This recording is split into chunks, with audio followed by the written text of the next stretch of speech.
The November wind was a bitter cold thing, a razor slicing across the skeletal remains of his family's farm. It peeled paint from the barn and screamed through the broken panes of the farmhouse window, a sound like the ghosts of all the things that had died here. Caleb Walker felt it not on his skin, but deep in the marrow of his bones, another layer of frost on a soul already frozen solid.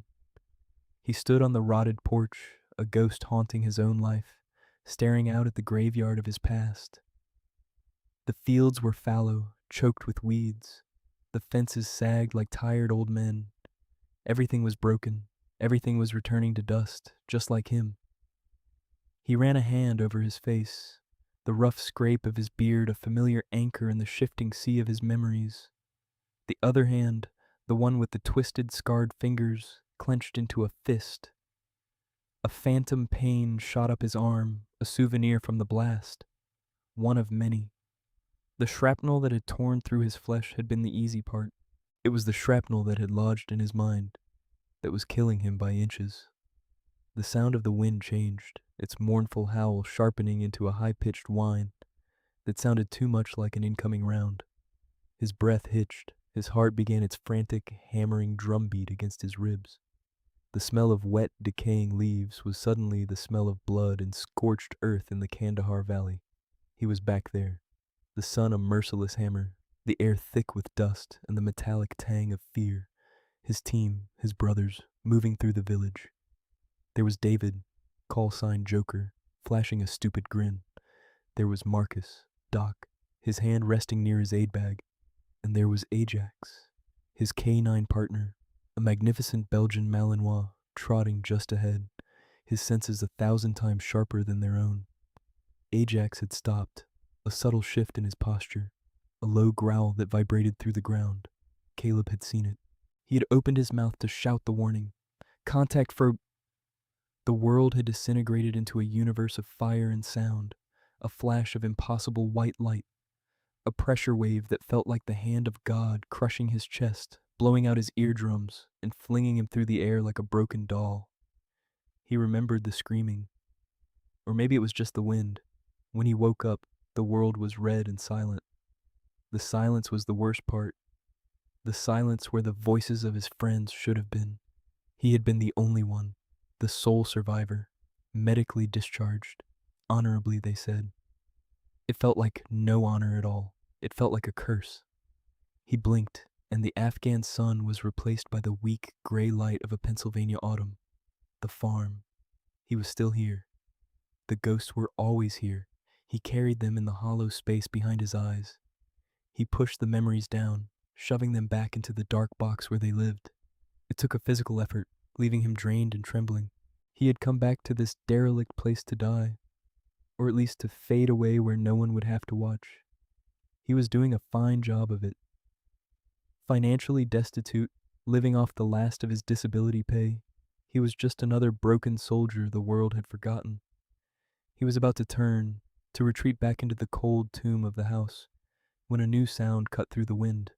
It was not the memory of a scream. It was real. A whimper, thin and sharp, ragged with pain. It came from the edge of the woods that bordered his property, a dark tangle of briars and dying oaks. He froze, listening. Every dormant instinct, every finely honed skill he had tried so hard to bury, stirred. The sound came again, weaker this time, followed by a frantic, metallic clinking. He knew that sound. A trap. For a moment, he considered ignoring it. It wasn't his problem. Nothing was his problem anymore. Let the woods keep its secrets. Let the world handle its own pain. He had enough of his own to drown in, but the whimper tore through his apathy like a bullet. It was the sound of a creature fighting a battle it was losing, a sound he knew too well. With a low curse that was more a prayer of exhaustion, he stepped off the porch. The wet ground sucked at his worn combat boots. He moved toward the tree line, not like a farmer, but like an operator. His steps were silent, his eyes scanning, his body low. The predator preparing an ambush. It was a muscle memory he could not erase. He found the source 50 yards into the woods. In a small clearing, half hidden by overgrown ferns, was a German shepherd. The dog was a wreck, a skeletal frame of matted fur and protruding bones. Its back leg was caught fast in the rusted jaws of an old bear trap, the chain pulled taut and anchored to a tree. Blood stained the leaves around its paw, dark and thick. The dog's head was low, but as Caleb approached, it snapped up. A low, desperate growl rumbled in its chest. Its lips peeled back to show yellow teeth. The animal was terrified, in agony, and ready to fight to its last breath. Caleb stopped. He held his hands out, palms open. A gesture of peace he didn't feel. He wasn't looking at the teeth. He was looking at the dog's eyes, and in their dark, frantic depths, he saw it. He saw the same haunted, cornered desperation that stared back at him from the mirror every morning. He saw the pain of a wound that went deeper than the flesh. He saw a fellow soldier left behind on the battlefield, trapped and bleeding out alone. In that moment, something inside Caleb Walker, something he thought had died in the Afghan dust, broke free. The ice around his heart cracked. "Easy, buddy," he whispered, his voice a rough, unused thing. "I'm not gonna hurt you." The dog's growl softened, but the fear remained, a palpable current in the air. It was a mirror soul, another veteran of a war that had left it broken. And Caleb knew, with a certainty that shook him to his core, that he could not walk away. He couldn't save his team, but maybe, just maybe, he could save this one. "What the hell you doing with my dog?" The voice was a greasy sneer, cutting through the quiet tension of the woods. Caleb didn't turn. His focus remained locked on the wounded animal, but every other sense flared, mapping the man's position behind him. Heavy footsteps, snapping twigs, a smell of cheap tobacco and unwashed clothes. Caleb slowly rose to his full height. He turned, and his face was a mask of cold granite. The man who stood there was the Tier 1 antagonist in the flesh, a cruel, cowardly bully. He was paunchy, with a mean, pinched face and small piggy eyes that darted from Caleb to the dog. He held a rusty shotgun loosely in one hand. "This your trap?" Caleb's voice was low, a gravelly rumble that held no room for negotiation. "Might be." The man, a local poacher named Jed, spat a wad of chewing tobacco near Caleb's boot. "And that's my damn dog. Good-for-nothing mutt went and got himself caught. Should have shot him weeks ago." He gestured with the shotgun toward the shepherd, who whined and flattened himself against the ground. Jed took a step forward, raising the gun. "Get out of my way. I'm going to put it out of its misery." Something shifted in Caleb. The fog of his PTSD receded, replaced by a razor-sharp clarity. The world narrowed to this man, this threat, this casual, ugly injustice. This was not a complex firefight. This was not a ghost from the past. This was a simple, ugly problem that needed a simple, brutal solution. "No," Caleb said. The word was not a request. It was a command. Jed smirked. "You got a death wish, mister? This is my property and my dog." "You're on my land," Caleb corrected him, his voice dropping even lower. The temperature in the clearing seemed to plummet. "And that trap is illegal, so you have two choices. You can walk away and forget you ever saw me or this dog. Or you can stay, and I'll introduce you to a world of pain you can't even begin to imagine." He took a single step forward. It was not an aggressive move, but the controlled, fluid motion of a predator closing distance. His eyes, cold and dead as a winter sky, never left Jed's. He didn't look at the shotgun. The weapon was irrelevant. The man holding it was the weakness. Jed's bravado began to crumble. He had seen bar fights. He had seen angry drunks. He had never seen this. He was looking at a man who was not just willing to die, but who looked like he had died already and was just waiting to take someone with him. The casual cruelty in Jed's face was replaced by a primal animal fear. He had poked a bear he thought was asleep. "Look, I don't want no trouble," Jed stammered, taking a step back. "Then your trouble is over," Caleb said. He reached into his pocket, pulled out a crumpled wad of bills, what little he had left for the month, and threw it on the ground between them. It was maybe $50. "That's for the dog. Now get off my property before I decide to use you to bait this trap." The threat was so specific, so devoid of emotion, that Jed flinched as if struck. He glanced at the money, then at Caleb's unblinking stare, and his decision was made. He scrambled backward, turned and crashed through the undergrowth like a panicked deer, leaving the shotgun forgotten on the ground. Silence descended again, broken only by the dog's pained breathing. Caleb didn't watch the man go. He knelt beside the shepherd. "All right, buddy, let's get you out of this." The rescue was a slow, painstaking process. The dog's trust was a fragile thing, a flickering candle in the wind. Every time Caleb moved toward the trap, a growl would start in the animal's chest. I know it hurts," Caleb murmured, his voice gentle. He used the tone he used to use with Ajax, a low, calming cadence. He sat on the cold ground just out of reach and simply talked. He told the dog about the weather, about the broken barn, about nothing. He just let the animal get used to his presence, to the sound of his voice. After what felt like an hour, the dog's head rested on its paws. The growling stopped. Its eyes watched Caleb's every move, but the terrified aggression had subsided into a weary watchfulness. Slowly, millimeter by millimeter, Caleb reached for the trap. He expected a snap, a lunge, but the dog just whined, a soft, pitiful sound. His fingers found the release mechanism, a rusted bar of iron.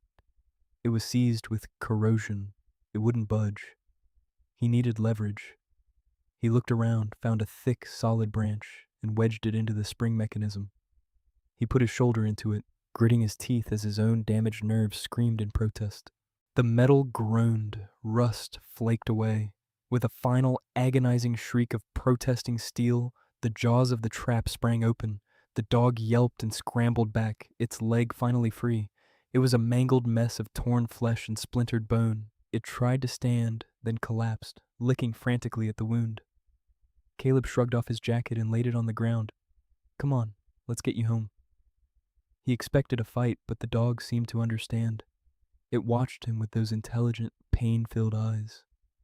When Caleb gently scooped it into his arms, wrapping it in the warm jacket, the animal went limp, its head resting against his chest. It was surprisingly light, a testament to its starvation. As he carried the dog back toward the farmhouse, he felt a strange, unfamiliar sensation, a flicker of purpose. For the first time in years, he wasn't just a ghost. He was a protector. He had a mission. He carried the shepherd into the dusty, cold barn, a place that smelled of hay and failure. He laid the animal gently on a pile of old blankets in an empty horse stall, creating a makeshift bed. The dog curled up, shivering, but its eyes never left him. Caleb went to work with the methodical precision of a field medic. He cleaned the wound with warm water and the antiseptic he kept in his truck's first aid kit.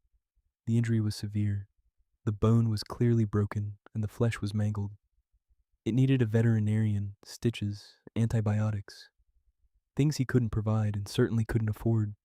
As he worked, carefully trimming away the matted, bloody fur around the injury, his fingers brushed against something under the dog's ear. He paused. Parting the thick fur, he saw it. Faded and blurred, but unmistakable. A small, dark blue tattoo.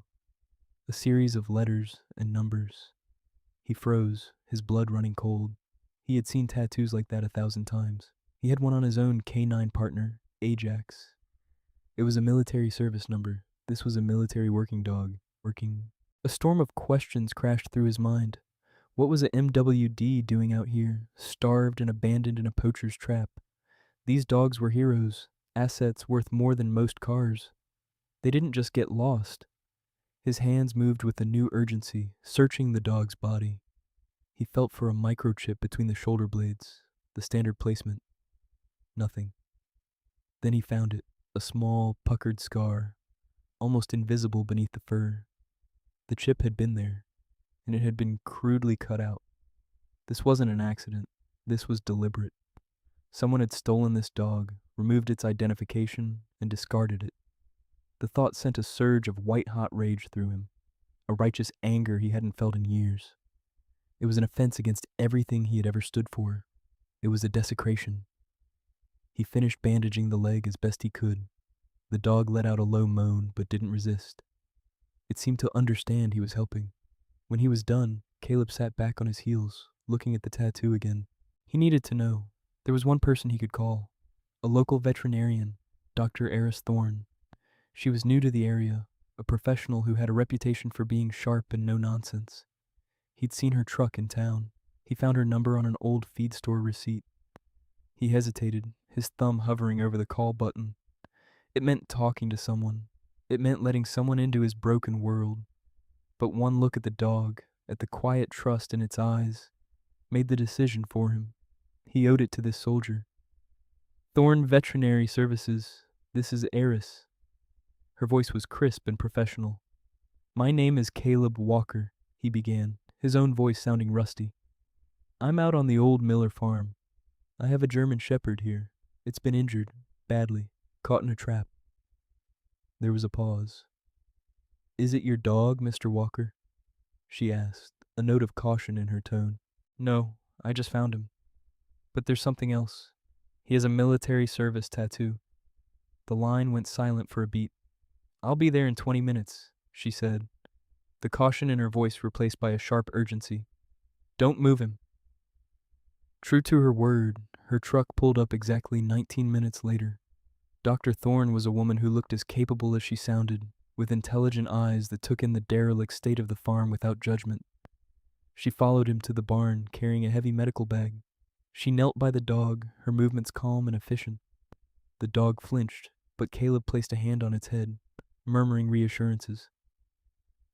Easy, boy. She's here to help. Dr. Thorne worked quickly, assessing the damage.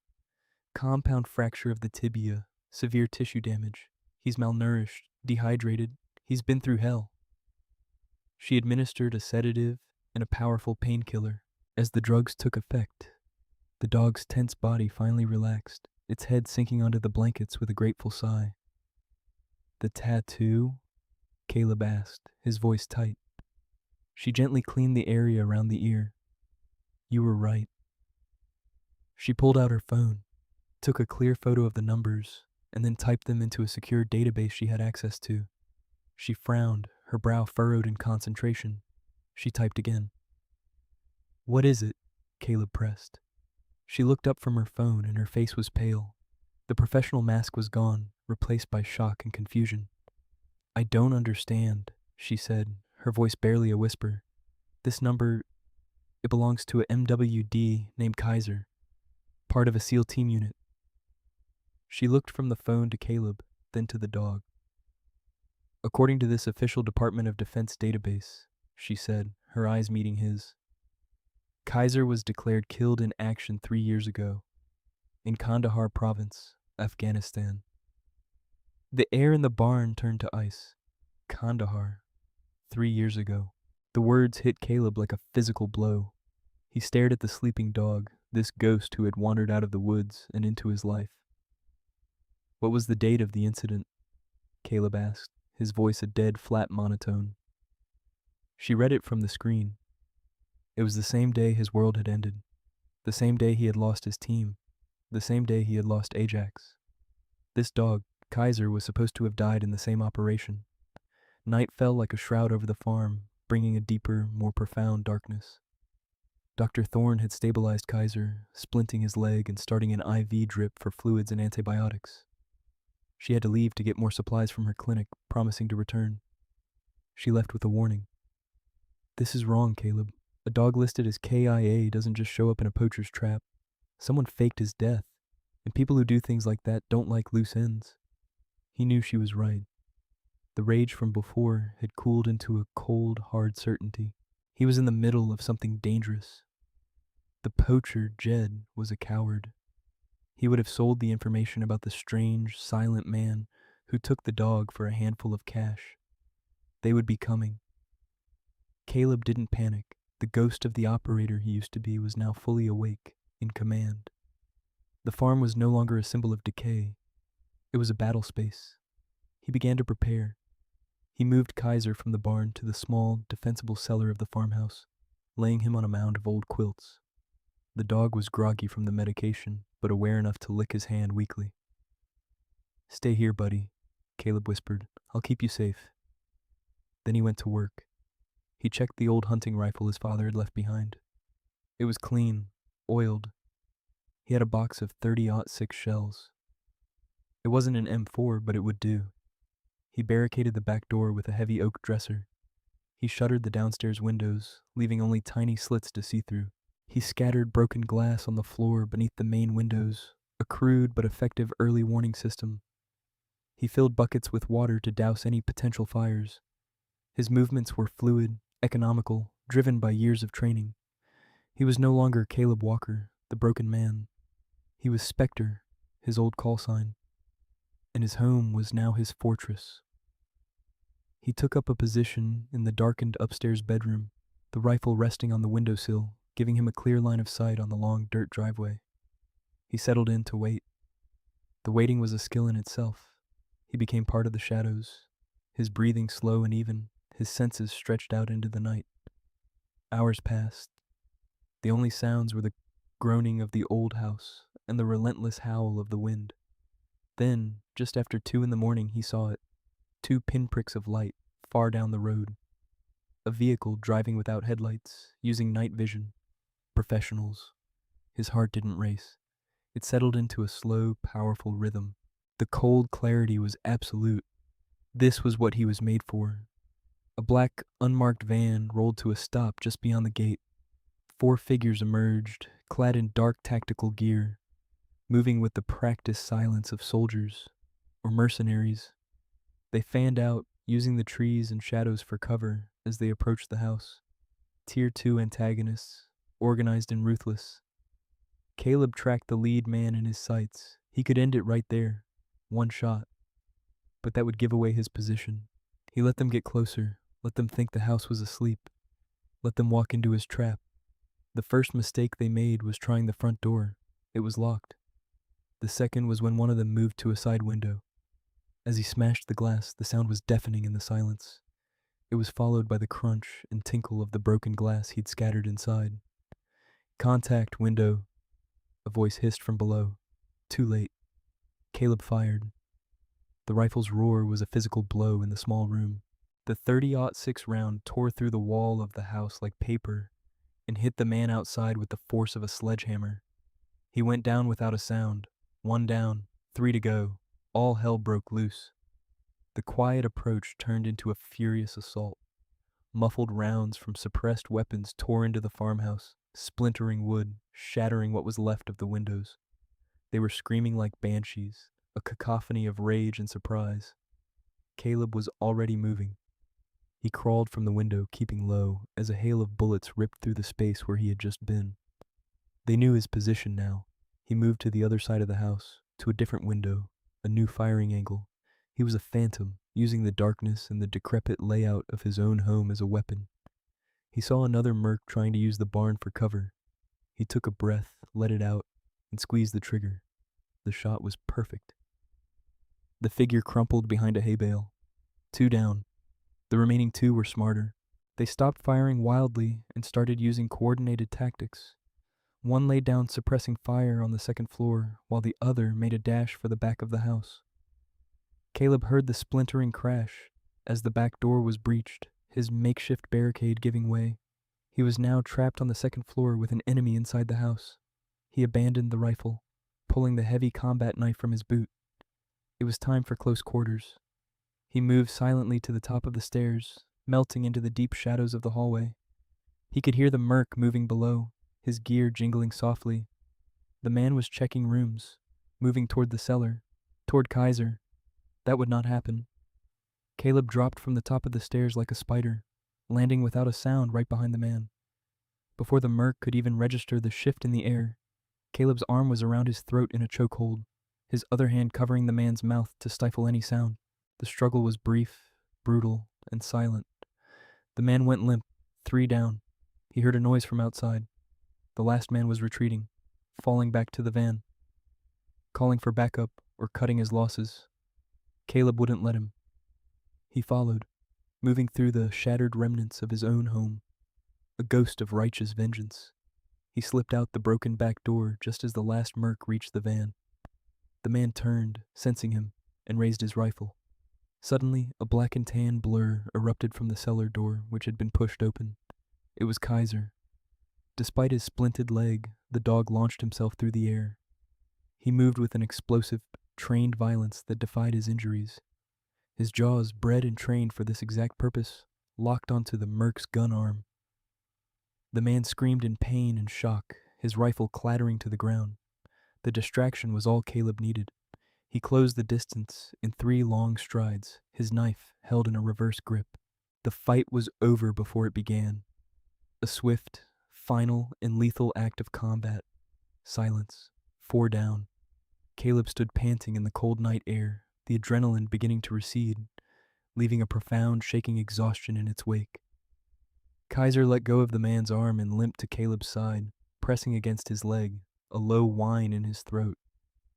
Caleb knelt and wrapped his arms around the dog's neck. "You saved me, buddy," he choked out, burying his face in the dog's fur. The smell of bleach and terror was replaced by the simple, honest scent of a loyal animal. It was in that moment, surrounded by the carnage of a battle he never wanted, that the headlights appeared. Not the stealthy lights of an enemy, but a blinding, overwhelming flood of them. Multiple vehicles roaring up the driveway at speed. Caleb instinctively shielded Kaiser, his body tensing for another fight. But then he heard a voice cut through the night, a voice from his past, broadcast over a loudspeaker. "Spectre, this is Valkyrie. Stand down. I repeat, stand down. The QRF is on station." Valkyrie, Captain Eva Rostova, his former commanding officer. He sagged with relief, the last of his strength giving out. Tactical teams swarmed the property, securing the scene. Medics rushed toward him, but Caleb only had eyes for the woman who stepped out of the lead vehicle. Captain Rostova was just as he remembered her, stern, sharp, with eyes that missed nothing. She walked past the bodies of the mercenaries without a second glance, her focus entirely on him and the dog at his side. "It's good to see you, Caleb," she said, her voice softer now, "though I wish it were under better circumstances." The aftermath was a blur of efficiency and quiet authority. Rostova's team, a mix of federal agents and military police, processed the scene. The bodies were bagged. The van was searched. Dr. Thorne arrived with the cavalry, her face a mixture of fear and relief. She immediately went to check on Kaiser, who was now being treated by a military vet who had arrived with the task force.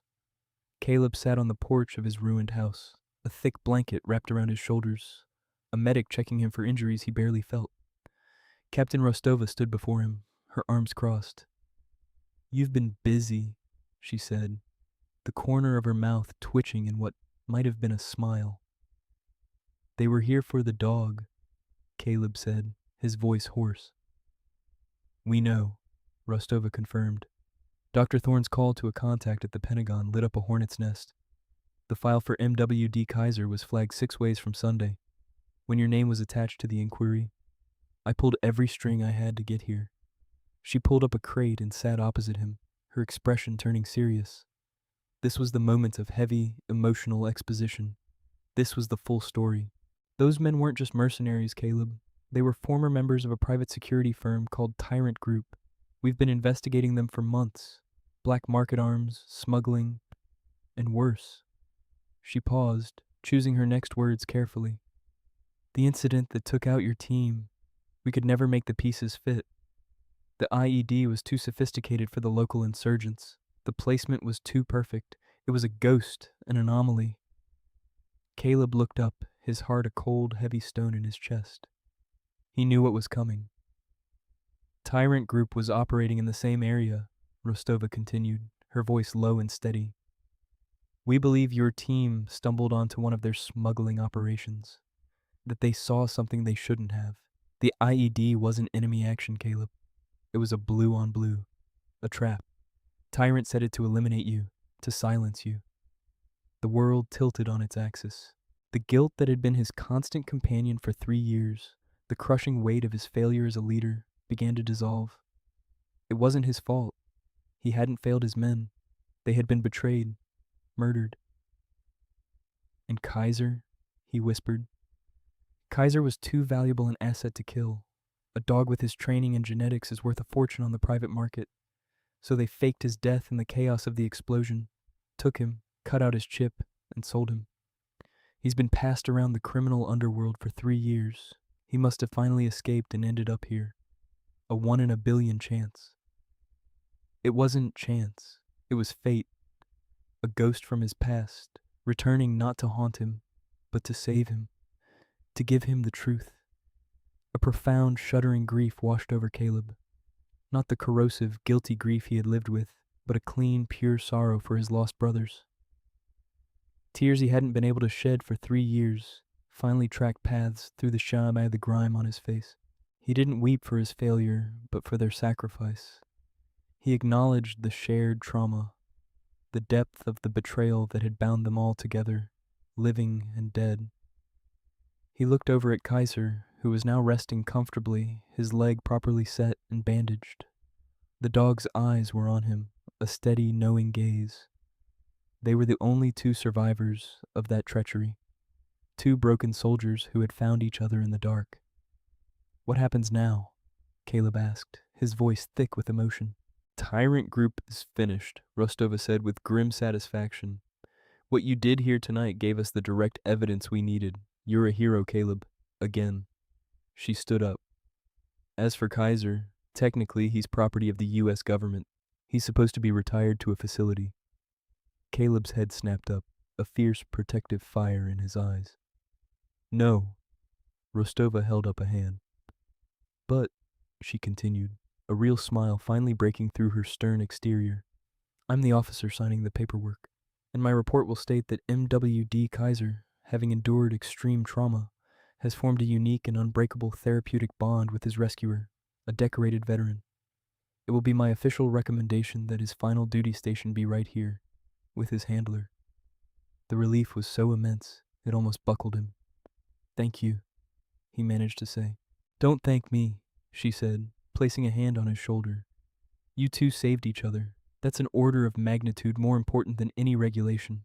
Heal, Caleb, both of you." 1 year later, the November wind still blew across the farm, but it no longer sounded like screaming. It was just the wind, a clean, crisp promise of winter. The farmhouse stood tall, its windows glazed, its porch repaired. A thin curl of smoke rose from the chimney, a sign of life, of warmth, of a home reborn from its own ashes. The fields were no longer choked with weeds. A section near the house had been tilled, a winter cover crop of clover blanketing it in green. The fences were mended. The graveyard of failure had become a garden of possibility. Caleb Walker stood on the new porch, watching the sunset.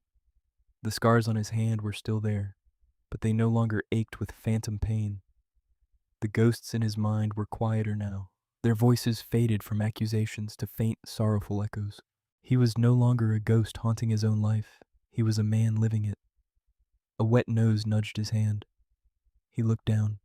Kaiser sat beside him, his coat thick and glossy, his body strong and healthy.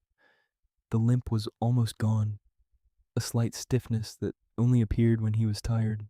His eyes were clear, intelligent, and filled with a devotion that was absolute. Caleb smiled, a real smile that reached his eyes, and scratched the dog behind the ears. "Ready for patrol, buddy?" Kaiser let out a low woof of agreement. They walked off the porch together, not as a broken soldier and a rescued dog, but as partners. They made their evening rounds, checking the fences, watching the deer at the edge of the woods, moving in the comfortable silence of 2 beings who understood each other without words. A familiar truck pulled up the driveway. Dr. Eris Thorne got out, carrying a small bag. She came by once a week, at first to check on Kaiser, but now, more often than not, just to share a cup of coffee in the quiet peace of the farm. She had become part of their new, small family. "You 2 look good," she said, smiling as she joined them. "We're getting there," Caleb replied. He looked out at the land, at the setting sun painting the sky in hues of orange and purple. He had found his peace not in forgetting the war, but in finding a new reason to live after it. He had a new mission, to guard this small patch of earth, to care for this loyal soul at his side, to honor the past by building a future. He picked up a worn tennis ball from the porch steps and threw it far into the field. Kaiser exploded into motion, a joyful living streak of black and tan, chasing the ball with the pure, unadulterated happiness of a dog who knows he is home. He is safe. He is loved. Caleb watched him, and for the first time in a very long time, he felt whole. The broken warrior and his mirror soul, two survivors, had finally found their way out of the dark.